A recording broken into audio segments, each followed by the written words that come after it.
Assalamualaikum warahmatullahi wabarakatuh. Halo semuanya, apa kabar hari ini anak-anak? Alhamdulillah baik. Nah, sebelum kita belajar pada pagi hari ini, kita akan belajar tentang dakwah Nabi Muhammad SAW atau mengenal dakwah Nabi Muhammad SAW. Nah, sebelum kita belajar, alangkah baiknya kita berdoa bersama-sama ya. Berdoa mulai. A'udzubillahiminasyaitonirrajim. Bismillahirrohmanirrohim. Alhamdulillahirabbil alamin.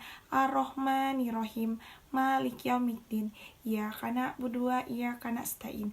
Ihdinas shiratal mustaqim. Shiratal ladzina an'amta 'alaihim ghairil maghdubi 'alaihim waladdallin. Amin. Nah, sudah ada yang tahu belum tujuan pembelajaran kita pada pagi hari ini? Nah, tujuan pembelajaran kita pada pagi hari ini yaitu mengenal dakwah Nabi Muhammad SAW dan para sahabatnya. Nah, kita akan mengenal lebih dalam mengenal dakwah Nabi Muhammad SAW. Ada yang tahu belum? Dakwah Nabi Muhammad itu ada dua loh. Yang pertama dakwah secara sembunyi-sembunyi dan yang kedua secara terang-terangan.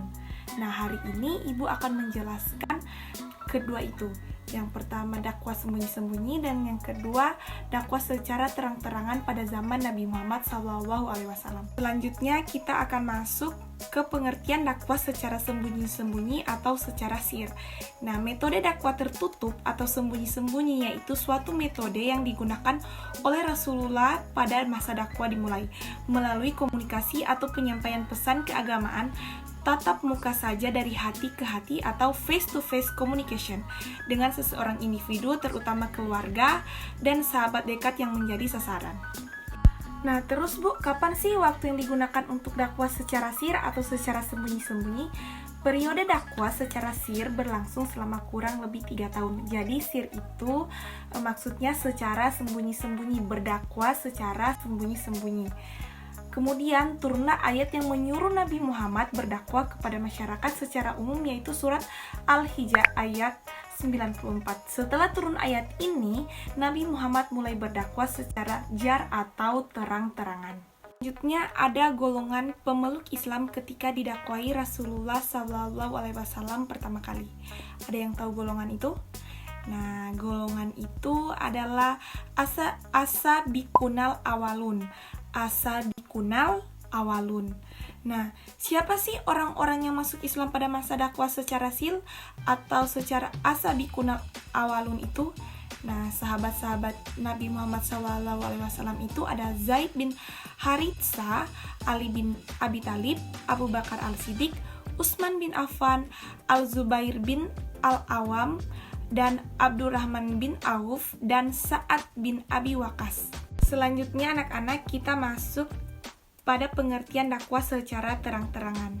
Nah, metode dakwah secara terang-terangan yaitu suatu metode yang digunakan oleh Rasulullah dalam menyampaikan risalah dakwahnya dengan menggunakan komunikasi dan bimbingan secara terbuka seperti dengan cara orasi tentang nilai-nilai ketuhanan, mendatangi seorang individu ataupun kelompok, maupun mengirim surat kepada raja-raja yang ada di sekitar daerah Mekah. Dan kemudian Rasulullah melakukan dakwah secara terang-terangan karena turun dalil Quran surat Asy-Syu'ara ayat 214. Selama 3 tahun lamanya Rasulullah SAW melakukan dakwah secara sembunyi-sembunyi, lalu turunlah ayat ini yang memerintahkan agar Rasulullah berdakwah secara terang-terangan atau secara hijr. Selanjutnya Ibu akan tanya kepada anak-anak semuanya nih. Dakwah Rasulullah itu kan ada dakwah secara sembunyi-sembunyi dan ada dakwah secara terang-terangan. Nah, anak-anak tahu belum bagaimana tanggapan masyarakat Mekah terhadap dakwah Rasulullah SAW? Ada yang tahu? Nah, Ibu jawab ya. Respon masyarakat Mekah terhadap dakwah Nabi adalah sebagian besar masyarakat Mekah menolak dan sebagian kecil menerima dakwah dari Nabi Muhammad SAW. Kaum Quraisy tidak senang menerima akan kedatangan agama Islam di kehidupan mereka. Para tokoh kaum Quraisy menyebarkan isu bahwa ajaran dari Nabi Muhammad SAW ini tidak benar, sehingga banyak masyarakat yang terpengaruh isu-isu tersebut.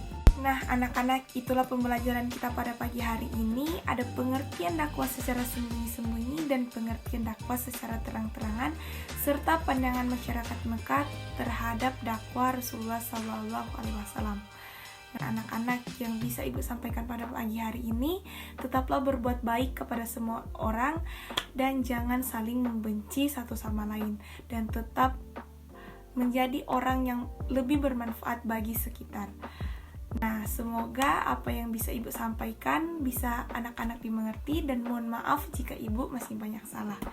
Nah, jangan lupa dipelajari pelajaran yang Ibu kasih kepada anak-anak, dan semoga dimengerti ya. Sebelum kita mengakhiri pembelajaran kita pada pagi hari ini, marilah kita berdoa bersama-sama. Berdoa mulai. Auzubillahi minasyaitonirrajim. Bismillahirrahmanirrahim. Wal asri innal insana lafi husri illa allazina amanu wa amilus solihati wa tawassaw bil haqqi wa tawassaw bis sabri.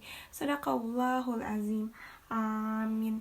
Nah, anak-anak, itulah pembelajaran kita pada pagi hari ini. Semoga kita semua sehat selalu, dan jangan lupa tetap menggunakan masker, menggunakan hand sanitizer, serta menjaga jarak. Terima kasih. Wassalamualaikum warahmatullahi wabarakatuh.